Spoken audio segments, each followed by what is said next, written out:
गुरुवार का प्रदोष पड़ जाए, बृहस्पतिवार का यदि प्रदोष पड़ जाए तो प्रदोष के दिन प्रदोष काल में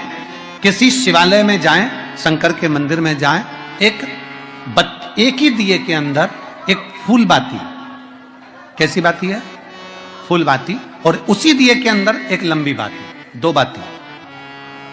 कौन सी बाती हैं? जम के बोलो जरा। एक फूल बाती, एक लंबी बाती, दो बाती। एक ही दिए के अंदर फूल बाती, लंबी बाती दोनों रख लें। थोड़ा सा घृत की बातियां, तेल की बाती नहीं, घी की बाती रखें, और दोनों बातियां उसमें रखकर 3 बेलपत्र भगवान शंकर के मंदिर में लेकर जाएं। दिए को भी प्रज्वलित नहीं करना है। पहली बेलपत्र नंदीश्वर की जो ऊपर का भाग होता है, जिसको हम शिव तत्व भाग कहते हैं, नंदी के पीठ पर एक भाग होता है जिसको शिव तत्व भाग कहा जाता है, वो नंदी की पीठ पर जो भाग है वहां पर एक बेलपत्र समर्पित करें। दूसरा बेलपत्र आप जो माता पार्वती जी का, जैसे ये शिवलिंग है और ये गोल भाग है, ये माता पार्वती जी का हस्तकमल है, तो माता पार्वती जी का जो हस्तकमल है, इस हस्तकमल पर कहीं पर भी एक बेलपत्र आप समर्पित कर दें। और तीसरे नंबर की जो बेलपत्र है वह भगवान शंकर पर समर्पित कर दें। जो दिया आप लेकर गए हो मंदिर में, उसी दिए को नंदी और महादेव इन दोनों को दर्शन कराते हुए अगर मंदिर के अंदर लगाने दें दिया तो ठीक है, ना लगाने दें तो दीप को बीच में बस स्पर्श कराकर भले बाहर जाकर लगा दो, पर प्रयास करो वो दीप, वैसे तो बीच में नंदी और शिव के मध्य में वो दिया स्पर्श होना चाहिए। जैसे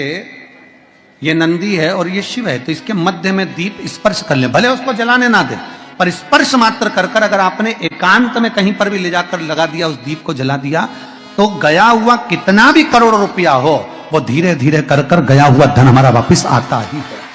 कोई खाकर भी बैठ गया तो देगा जरूर, वो धन आएगा जरूर, कैसे भी आएगा, पर अपनी संपदा वापिस। दोष के दिन संभेश्वर महादेव का नाम 7 कनेर के पुष्प, कितने? कनेर मालूम है? कनेर के 7 फूल, एक बेलपत्र। जिस समय पर कनेर का फूल बेलपत्र के साथ चढ़ाया जाएगा तो 7 कनेर के पुष्प सीधी बेलपत्र पर आपको रखना, 2-3 प्रदोष कर देखना। अगर कोई आपसे कहे कि आपका भाग्य ठीक नहीं चल रहा, आपकी किस्मत ठीक नहीं चल रही, आपके ग्रह ठीक नहीं चल रहा है, आप भाग्यशाली नहीं हो, पहले तो माथा उठ जाओ, उसके बाद देवदेव महादेव के पास 7 कनेर के पुष्प एक बेलपत्र में रखकर नंदीश्वर के पास में बैठकर श्री शिवाय नमस्तुभ्यम बोलकर अशोक सुंदरी वाली जगह पर स्पर्श कराकर भगवान शंकर पर 7 फूल के साथ बेलपत्री की डंडी अशोक सुंदरी की साइड हो, ऐसा स्मरण करते हुए शिव को समर्पित कर दे। वही बेलपत्री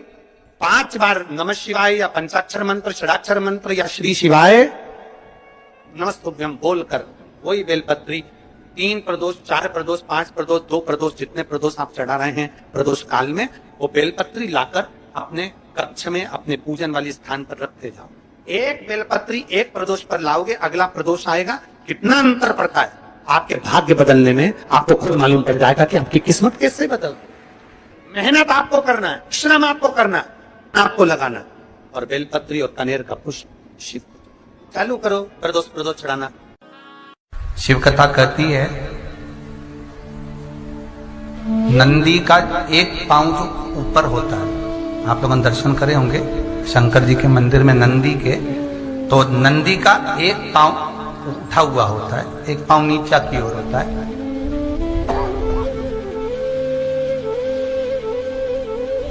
शिव पुराण की कथा कहती है, मान लो कोई हड्डी से जुड़ा हुआ रोग, नेत्रों से जुड़ा हुआ, मस्तिष्क से जुड़ा हुआ कोई रोग रहता है, तो एक नीले कलर का फूल आता है महाराज, उस फूल में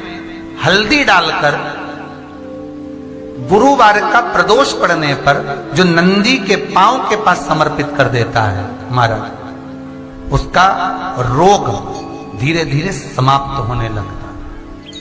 लिंग पुराण कहती है कि नंदीश्वर भगवान के सामने जो पुष्प समर्पित करा जाता है उसको, ये तो लिखा था स्कंद पुराण और शिव पुराण, लिंग पुराण कहती है जो फूल आपने समर्पित करा उसको लाकर पानी की बाल्टी में डालकर आप स्नान भी कर सकते हो, उससे भी हड्डी के जितने रोग होते हैं उसमें आराम लगने लगा। जैसे कहीं शरीर नहीं चल रहा, हाथ झुन्न पड़ रहा है, हाथ काम नहीं कर रहा, हाथ में झुंझुनी आ रही है, कंपन आ रहा है, उसमें भी ये प्रयोग का पर होना चाहिए बृहस्पतिवार की प्रदोष। कौन से वार की? बृहस्पतिवार, गुरुवार की प्रदोष। शिव जी को अगर अनार का पुष्प समर्पित करा जाता है तो संपदा की कमी नहीं होती, कभी वैभव की कमी नहीं। केवल 2 महीना ऐसा होता है, एक होता है वैशाख का महीना, एक होता है ज्येष्ठ का महीना। ये 2 महीने में कभी भी कोई सी भी 2 प्रदोष, किसी भी 2 प्रदोष को ले लो और उसमें अनार का फूल, जो अनार का फल लगता है उसमें फूल भी लगता है, अनार का यदि पुष्प, एक ही पुष्प यदि शंकर के शिवलिंग को समर्पित करा जाए तो कभी, हम तो यहां तक कहेंगे कि कोई बहुत छोटे से छोटा व्यक्ति है, भले हाथ गाड़ी चला रहा है, ठेला गाड़ी चला रहा है, रिक्शा चला रहा है, उसके पास धन नहीं है, बहुत कमजोर है, पैसा नहीं है, बहुत तकलीफ में है, बहुत दुखी है, तो हम तो उससे कहेंगे कि या तो वैशाख के महीने में या ज्येष्ठ के महीने में कोई भी 2 प्रदोष को अनार का पुष्प यदि वो समर्पित कर देता है तो निश्चित है उसके घर में वैभव संपदा बढ़ना प्रारंभ हो जाती है, कार्य में उन्नति है। किसी व्यक्ति ने अपनी जिंदगी में एक नियम बना लिया कि मुझे प्रदोष के दिन बाबा देवाधिदेव महादेव को एक कमल का पुष्प चढ़ाना। और कई मौसम ऐसा होता है कि उसमें कमल का पुष्प नहीं मिलता तो कमल गट्टा बाजार में मिलता, देखा है आप लोगों ने, काला कलर का होता है कमल गट्टा। एक कमल का गट्टा भी यदि देवाधिदेव महादेव को, यदि कोई कितना भी दरिद्र है, कितना भी गरीब है, उसका कोई व्यापार नहीं, कोई व्यवसाय नहीं, कोई नौकरी नहीं, कोई चाकरी नहीं, कितना भी परिस्थिति से मारा हुआ व्यक्ति है, अगर उसने प्रदोष नियम बना लिया, प्रत्येक 12 महीने का मैं नियम लेता हूं और पूरे 24 प्रदोष मैं बाबा को कमल का, जिस समय पर कमल का पुष्प मिल जाए उस समय पर कमल का पुष्प चढ़ाओ, ना मिले तो कमल गट्टा चढ़ाओ। पर जिसने प्रदोष का नियम बना लिया, एक साल पूरा नहीं होगा और मेरा बाबा उसका हाथ पकड़कर उसको मंजिल तक पहुंचाना था। कितना भी दरिद्र, कितना भी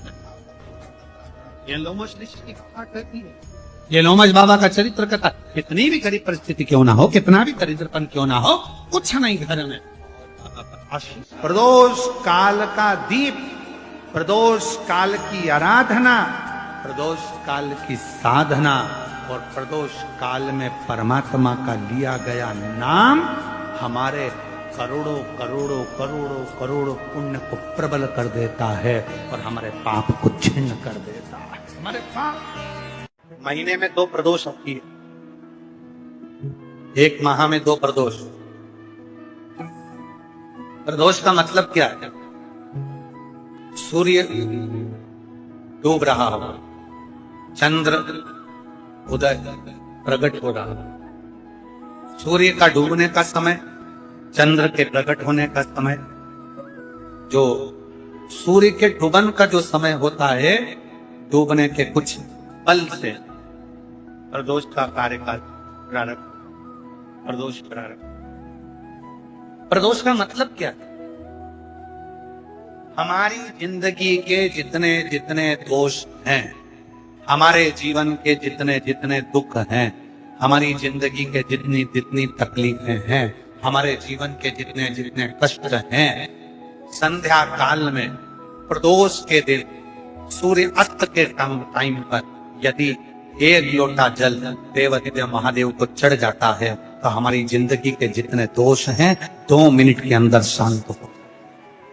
प्रदोष के समय पर अगर मान लो कोई भिखारी से भिखारी व्यक्ति भी है जो ठेला चला रहा है, उसके पास में खाने के लिए कुछ नहीं है, फटे कपड़े पहन रहा है, उसकी जिंदगी में कुछ भी नहीं बचा और कर्जे में लदालूम हो गया, एक चावल का दाना अगर वो प्रदोष के दिन, प्रदोष काल में शाम के समय पर शंकर के शिवलिंग पर चढ़ा देता है तो 3 या 4 प्रदोष में उसका कर्जा चूकना प्रारंभ हो जाता है। प्रदोष का विधान। कभी आपको ऐसा लगे कि मेरे घर में बहुत ज्यादा मात्रा में क्लेश रहता है, बहुत झगड़ा, परिवार में विवाद, तो प्रयास करा करो जब आप देवाधिदेव महादेव को जल चढ़ाने के लिए जाएं और प्रदोष का यदि दिन हो या महीने की शिवरात्रि हो या प्रदोष का दिन हो, तो उंगली में ही भले एक उंगली में जरा सा शहद लगा कर ले जाओ और अशोक सुंदरी वाली जगह पर और शिवलिंग पर उस शहद को लगाकर जल चढ़ाने का प्रयास करो। आप दो प्रदोष या 2 महीने की शिवरात्रि अगर आपने कर ली, अपने आप आपके घर में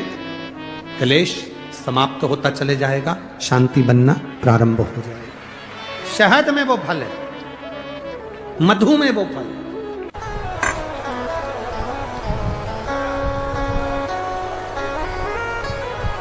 प्रदोष के दिन यदि आपको कहीं से शमी पत्र मिल जाए,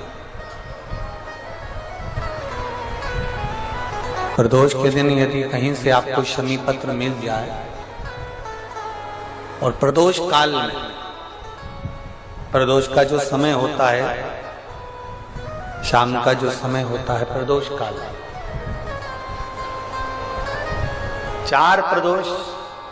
5 प्रदोष आप कर देखिएगा कि आपका कोई काम है, कोई नौकरी के लिए आप अप्लाई कर रहे हैं, कोई समस्या बड़ी विकट आ गई है, कोई तकलीफ, बड़ा गला पकड़ रहा है बेटा, कोई तकलीफ विकट आ गई है, कोई समस्या विकट आ गई है, प्रदोष के प्रदोष काल में अगर एक शमी पत्र भी आप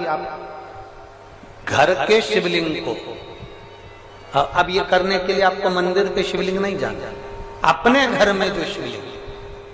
चाहे वो स्फटिक का हो, पारद का हो, कंकर शंकर का हो, लकड़ी का हो, जो शिवलिंग तुम्हारे घर में, कांच का हो, चाहे वो नर्मदा के कंकर का हो, नर्मदेश्वर हो, पाषाण का हो, जो शिवलिंग चांदी का हो, सोने का हो, तांबे का हो, पीतल का हो, जो शिवलिंग तुम्हारे,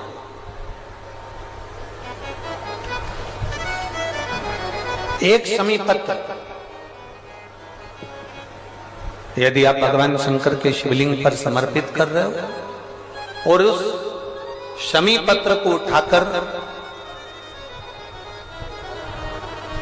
रात्रि को 9:15 की जो एक मुहूर्त होता है, एक समय होता है, जिस समय पर हम अपने मन की बात भगवान शंकर को कहते हैं,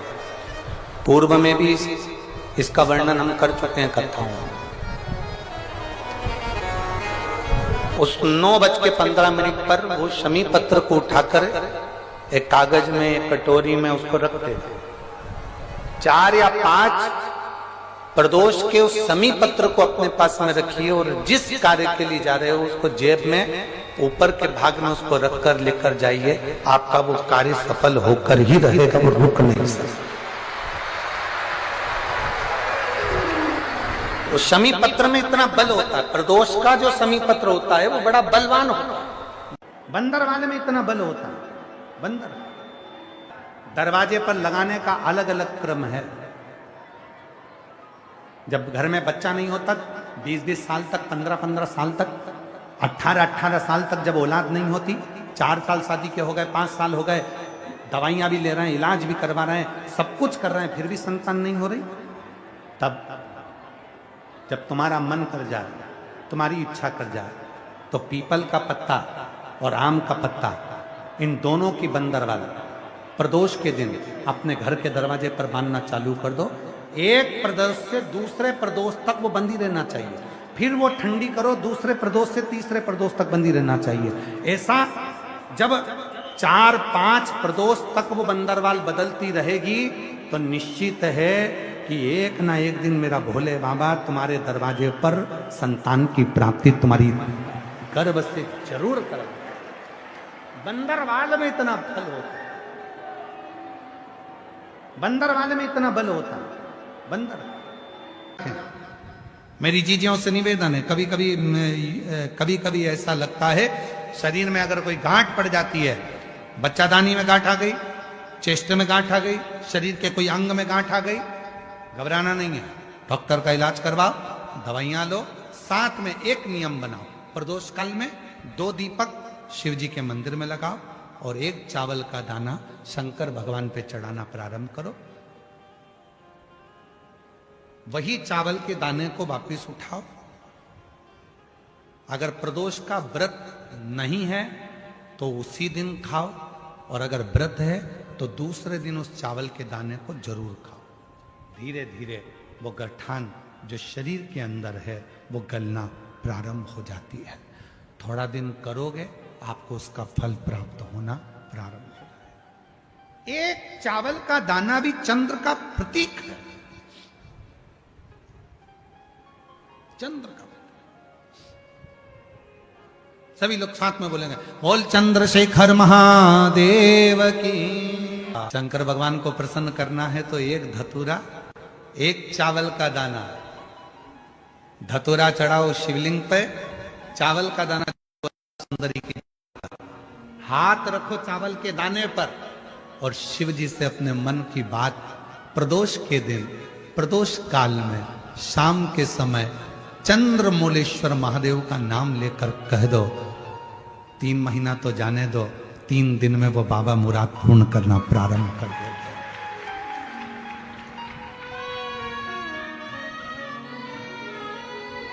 किसी भी प्रदोष के दिन एक धतूरा यदि हम शिव जी पे चढ़ा रहे हैं, एक चावल का दाना अशोक सुंदरी वाली जगह पर चढ़ा रहे हैं और अपना हाथ उस चावल के दाने पर रखकर चंद्रशेखर चंद्रमौलेश्वर महादेव के नाम का उच्चारण कर रहे हैं। श्री शिवाय नमस्तुभ्यं, श्री शिवाय नमस्तुभ्यं उच्चारण कर रहे हैं, दिल से प्रार्थना कर रहे हैं, निवेदन कर रहे हैं, नमन कर रहे हैं, बाबा को अपने मन का भाव कर रहे हैं। तो वो 3 महीना तो बहुत दूर है, मेरे बाबा ने अगर कृपा करी तो 3 महीने में मेरा बाबा करुणा करना, दया करना प्रारंभ कर दे। किसी भी प्रदोष के दिन एक धतूरा यदि हम शिव जी पे चढ़ा रहे हैं, एक चावल का दाना अशोक सुंदरी वाली जगह पर चढ़ा रहे हैं और अपना हाथ उस चावल के दाने पर रखकर चंद्रशेखर चंद्रमौलेश्वर महादेव के नाम का उच्चारण कर रहे हैं। श्री शिवाय नमस्तुभ्यं, श्री शिवाय नमस्तुभ्यं। महीना तो बहुत दूर है, मेरे बाबा ने अगर कृपा करी तो 3 महीने में मेरा बाबा करुणा करना, दया करना प्रारंभ कर दे। प्रदोष, शिवरात्रि, सोमवार की अष्टमी, ये वो तिथियां हैं, ये वो वार हैं। अगर कोई भूल से भी शंकर भगवान के शिवलिंग का निर्माण करता है या अपने घर में रखे हुए शिवलिंग पर शमी पत्र को समर्पित कर देता है तो जिंदगी में उसका बाल बांका हो ही नहीं सकता। प्रदोष के शमी पत्र में बल होता है। प्रदोष के शमी पत्र में जब धन कम हो, संपदा कम हो, व्यापार नहीं चल रहा हो, बहुत कष्ट, बहुत तकलीफ की जिंदगी निकल रही है, 2 रुपए भी अगर खाने के लिए नहीं है तो एक बार प्रयास करना, घर में ही प्रदोष के दिन घी का दिया लगाकर या मंदिर में शंकर के घी का दिया लगाकर उसमें 2 बाती, कितनी बाती? 2 बाती रखना। चाहे तुम लंबी रख लो चाहे गोल रख लो, पर रखना 2 ही बाती। घी का दिया लगाकर दुख दहन स्तोत्र का पाठ करो, कम से कम 5 प्रदोष तो करो। और बाबा विश्वास रखना शिव महापुराण पर, अगर पहली प्रदोष पर आपने अगर घी का दिया लगाकर, आसन लगाकर शंकर के सम्मुख में प्रदोष के दिन, प्रदोष काल में शिव की पूजन कर दारिद्र दुख दहन स्तोत्र का पाठ चालू कर दिया तो विश्वास रखना कि 5 प्रदोष तक तो बाबा खुद करुणा कर देगा। आप मुड़कर नहीं देख। शादी के हो गए, 40 वर्ष शादी के हो गए और औलाद है ही नहीं, डॉक्टर ने भी हाथ, तब आखिरी में एक काम चालू करो, प्रदोष का दिन दोनों पति पत्नी व्रत चालू कर दो प्रदोष का, और प्रदोष काल में शाम के समय जाकर एक ही दिए में 2 लंबी बाती जानते हो ना, रुई की लंबी कपास की बाती, दोनों बाती एक ही दिए में रखकर पति पत्नी दोनों उसको प्रज्वलित करना प्रारंभ करें, बाबा संतान देकर ही रहेगा, औलाद आएगी ही। परमात्मा पर भरोसा करने वाला और प्रदोष का व्रत करने वाला कभी खाली झोली लेकर नहीं जाता, याद रखना। जिसने परमात्मा पर भरोसा करा है और जिसने प्रदोष का व्रत करा है, उसको शिव जी ने आज नहीं तो कल, कल नहीं तो परसों दिया है। जिसने बाबा पर भरोसा करा, जिसने सोमवार पशुपतिनाथ ऐसे व्रतों को जो धारण करता है, कोई 16 सोमवार करता है, कोई पशुपति व्रत धारण करता है, कोई प्रदोष व्रत करता है, कोई सोमवार की अष्टमी का व्रत करता है, जो मांगे देगा। थोड़ा देर कर सकता पर देने में सारे देवता रोज भ्रमण पर नहीं निकलते।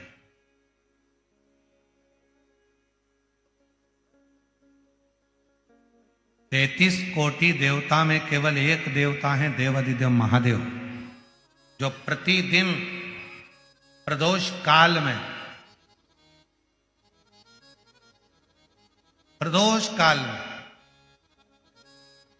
शाम के समय अपनी अर्धांगिनी मां पार्वती जी के साथ भ्रमण पर निकलते हैं, अपने भक्तों का दुख मिटाने के लिए। प्रतिदिन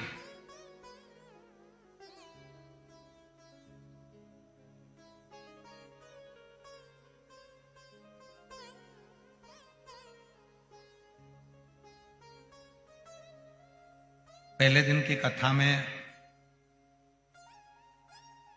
श्री प्रकाश भाऊ जी की धर्मपत्नी श्रीमती दीना जी, प्रकाश जी धारीवाल जी ने प्रश्न किया था उनके घर पर कि प्रदोष करना है, तो पहले तो मेरा निवेदन है कि प्रदोष को समझें कि प्रदोष का मतलब क्या। संसार का कोई मनुष्य कितने भी दोष कर ले, उसकी जिंदगी के सारे पाप उसने जितने भी करे हों, यदि प्रदोष का दिन है, जिस दिन प्रदोष है उस दिन यदि उसने व्रत धारण करा, केवल एक दिन ऐसा होता है प्रदोष का जिस दिन 33 कोटि देवता और 64 योगनियां भी भगवान शंकर के सामने अपने मन की बात कहने के लिए प्रदोष काल में खड़े होते हैं और शिव जी अपने हाथों से उनके दुख मिटाते मिटाते जाते हैं। वो प्रदोष का व्रत होता है। वो का विस्तार से तो वर्णन हम करेंगे बीच में, पर सारे दोषों को जो समाप्त कर, सारे दोष, सारी तकलीफ, तुम्हारी जिंदगी के जितने जितने तुम्हारे दोष हैं, इस जन्म के उस जन्म के, और जब भगवान शिव से आप निवेदन करते हैं, प्रार्थना करते हैं, उनसे अपने मन का भाव कहते हैं, प्रार्थना करते हैं, निवेदन करते हैं, तो शिव उसको स्वीकार करते हैं। स्वीकार खड़े हैं देवता, भगवान शिव नेत्र बंद करके बैठे, भगवान विष्णु, भगवान ब्रह्मा सब देख रहे हैं, इंद्रदेव पीछे खड़े हैं और पीछे से देख रहे हैं। उनको मालूम है नहीं मिलेगा, नहीं मिलेगा ही नहीं, पर तभी भगवान नारायण ने फिर जमकर हर हर महादेव कहा। ब्रह्मा जी फिर बोले हर हर, और भगवान नारायण ने और भगवान ब्रह्मा ने 3 बार ताली का जो नाद किया। चंड ने भगवान शिव को सूचना दी, सूचना देकर भगवान शंकर के नेत्र खुल गए, और शिव जी के जैसे ही नेत्र खुले, बाबा ओ घड़दानी ने, भगवान शंकर ने नेत्र खोलते ही सामने खड़े हुए भगवान विष्णु को, भगवान ब्रह्मा जी को, देवताओं को देखा और पूछा कि आप यहां पधारे, मुझे आज्ञा करते मैं आ जाऊं।